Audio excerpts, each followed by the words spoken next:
Assembly ప్రశ్నోత్తరాల్లో అధికార విపక్షాల మధ్య డైలాగ్ వార్ జరిగింది. ఎల్ఈడి బల్బుల కొనుగోలులో స్కామ్ జరిగిందని, బొగ్గు నుంచి కరెంటు దాకా స్కామ్లకి పాల్పడ్డారని జగన్ మండిపడ్డారు. అయితే జగన్ ఆరోపణల్ని అధికార పార్టీ కొట్టిపారేసింది. అచ్చెన్నాయుడు గారు అంటూ ఎల్ఈడి సప్లై చేసే కాంట్రాక్టులు నామినేషన్ పద్ధతిలో ఎవరికో ఇచ్చారట, వాళ్ళు ఎల్ఈడి బల్బులు సప్లై చేశారట. ఆయన మాటల్లో ఆయన చెప్తా ఉన్న మాటలు, వాళ్ళు ఎల్ఈడి సప్లై చేశారట. ఆ ఎల్ఈడి బల్బులు సప్లై చేసినందువల్ల ఆదా ప్రతి కుటుంబానికి జరిగిందని చెప్తా ఉన్నారు. అధ్యక్ష, ఎల్ఈడి బల్బులు ఎల్ఈడి బల్బులు మామూలు బల్బులు ఎల్ఈడి బల్బులతో రీప్లేస్ చేస్తే మామూలు బల్బులు 60 కిలోవాట్స్ వాడతాయి. మామూలు ఈ బల్బులు అయితే ఎల్ఈడి బల్బులు అయితే 7-8 వాట్స్ వాడతాయి అన్న సంగతి అందరికీ తెలిసిన విషయమే. మామూలు బల్బుతో ఎల్ఈడి బల్బును రీప్లేస్ చేస్తే న్యాచురల్గానే పవర్ ఆదా అవుతుంది. కానీ ఇక్కడ జరిగింది ఏమిటి అని అంటే, ఆయన చెప్పే మాటల్లో ఏం చెప్తున్నాడంటే, నామినేషన్ పద్ధతిలో ఒక ఎల్ఈడి సప్లైకి ఏదైనా ఇచ్చే కార్యక్రమం నేను ఇచ్చేసాము, దానివల్ల జరిగిందని అంటున్నాను. దీనికి ఏమైనా టెండర్లు పిలిచారా లేదా, టెండర్లు పిలిచి లోవెస్ట్ బిడ్డర్కి ఇచ్చినారా లేదా అన్నది మా సభ్యులు అడుగుతా ఉన్న ప్రశ్న. దానికి సమాధానం ఆయన దగ్గర నుంచి అడుగుతా ఉన్నాం అధ్యక్ష. ప్రైవేట్ వ్యక్తుల టెండర్ కాదు అధ్యక్ష, కేంద్ర ప్రభుత్వ సంస్థ అధ్యక్ష. ఇది EESL emergency efficiency service limited అని చెప్పి కేంద్ర ప్రభుత్వ సంస్థకి ఇచ్చాము అధ్యక్ష. ఇది ప్రైవేట్ వాళ్ళకి ఎవరికి ఇవ్వలేదు. అయితే మీకు అన్నీ తెలుసు కాబట్టి నేను పూర్తిగా డీటెయిల్కి వెళ్ళలేదు, అన్నీ చదువుతుంటారు కదా రోజు. ఇది 2 సంవత్సరాల నుంచి కార్యక్రమం జరుగుతుందని చెప్పి ఉద్దేశంతో మీతో చెప్పలేదు. ప్రైవేటు వాళ్ళకి ఎవరికి ఇవ్వలేదు, కేంద్ర ప్రభుత్వ సంస్థ ఇది, ఆ సంస్థకి ఇచ్చాము. 1 పైసా పెట్టుబడి పెట్టలేదు. వారితో అగ్రిమెంట్ చేసుకున్న 36% ఆదా వస్తుందని చెప్పి, ఆదా ఏదైతే 36% అగ్రిమెంట్ చేసుకున్నామో దానికంటే 14% ఎక్కువ ఆదా అవుతున్నట్టుగా వారే మాకు చెప్పారు.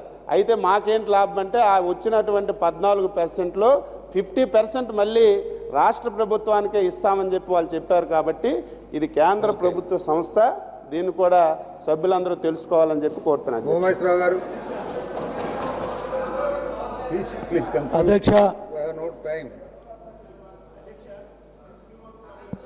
అధ్యక్ష, ఇక్కడ మన కర్మ ఏంటంటే అధ్యక్ష, మన రాష్ట్రంలో జరిగే ప్రతి స్కాములు కూడా కేంద్ర ప్రభుత్వ సంస్థలను ముందరబెట్టి, కేంద్ర ప్రభుత్వ సంస్థల అధికారుల చేత స్కాములు చేయించే కార్యక్రమాలు జరుగుతూ ఉన్నాయి. జెన్కోలో BHEL ముందరబెట్టి స్కాములు చేయించారు.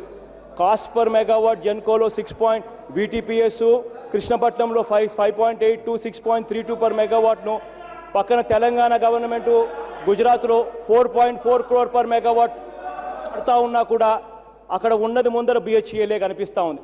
అదే మాదిరిగా బొగ్గు కొనుగోలులో కూడా ఆంధ్రప్రదేశ్ జెన్కో బొగ్గు కొనుగోలులో కూడా ముందర పెట్టిందేమో కేంద్ర ప్రభుత్వానికి సంబంధించిన సంస్థ. ఆ సంస్థ ద్వారా సప్లై చేసేది ఎవరు అని అంటే అదానీసు, మహాలక్ష్మి వాళ్ళు కోల్ సప్లై చేసే విషయంలో జరిగిన స్కామ్ కూడా ఏమిటి అని అంటే, పాత రేట్లకే కోల్ సప్లై చేయడం జరుగుతూ ఉంది. రేట్లు తగ్గినా కూడా పాత రేట్లకే కోల్ కొనుగోలు చేస్తూ ఉన్నారు.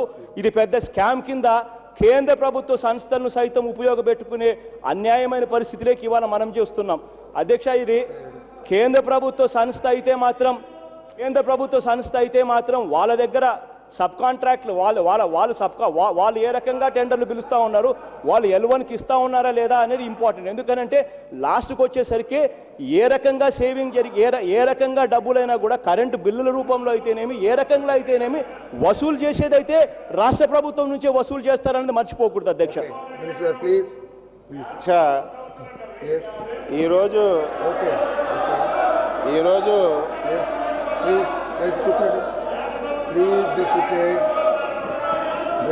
అధ్యక్ష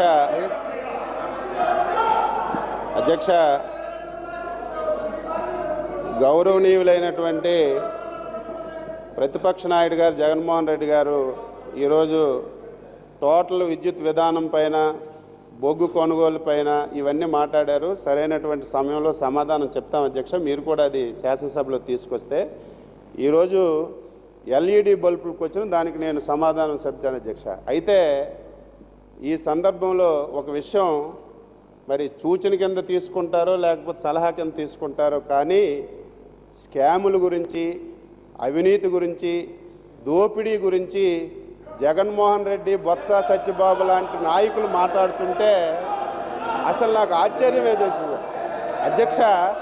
అవినీతి మీద కానీ, స్కామ్స్ మీద కానీ, దోపిడీ మీద కానీ ఎవరైనా సరే మాట్లాడాలంటే దానికి ఒక అర్హత ఉండాలి. ఈరోజు జగన్మోహన్ రెడ్డికి కానీ, బొత్స సత్యబాబుకి కానీ ఈరోజు మాట్లాడుతున్నటువంటి వ్యక్తులకి దీని మీద మాట్లాడే నైతిక అర్హత, హక్కు లేదని చెప్పి తెలియజేస్తున్నాను. అయినా సరే మీ గురించి కాదు, ఈరోజు రాష్ట్ర ప్రభుత్వం ప్రతి విషయాన్ని స్పష్టం చేస్తుందంటే ఏదో ప్రతిపక్ష పార్టీ గురించో, వైఎస్ జగన్మోహన్ రెడ్డి గురించో, సాక్షి టీవీ గురించో, సాక్షి పత్రిక గురించి కాదు అధ్యక్ష, రాష్ట్ర ప్రజానిగ్రహణ గురించి ఈరోజు మేము సమాధానం చెప్తున్నాం. తప్పనిసరిగా సరైనటువంటి సమయంలో మీరు ఏది చెప్పినా సరే, మీరు ఏవైతే లేవనెత్తున్నారో, ఈరోజు బొగ్గు కొనుగోలు కానీ, ఈరోజు ప్రతిపక్ష నాయకుడి గారు మాట్లాడినటువంటి ప్రతి అంశాన్ని కూడా మీరు రైట్ ఫారంలో, మీరు క్వశ్చన్ రూపంలో కానీ, చర్చ రూపంలో కానీ రండి. నేనే ఈ సభలో దాని అన్నింటి మీద కూడా స్పష్టంగా సమాధానం చెప్తాను. అయితే ఈరోజు ఎల్ఈడి బల్బులు వచ్చాయి కాబట్టి దాని మీద నేను సమాధానం చెప్పాను. మీరు అవకాశం తీసుకోండి, బొగ్గు కొనుగోలు మీద తీసుకోండి, ఏదైతే థర్మల్ ప్రాజెక్టులు ఉన్నాయో దాని మీద తీసుకోండి.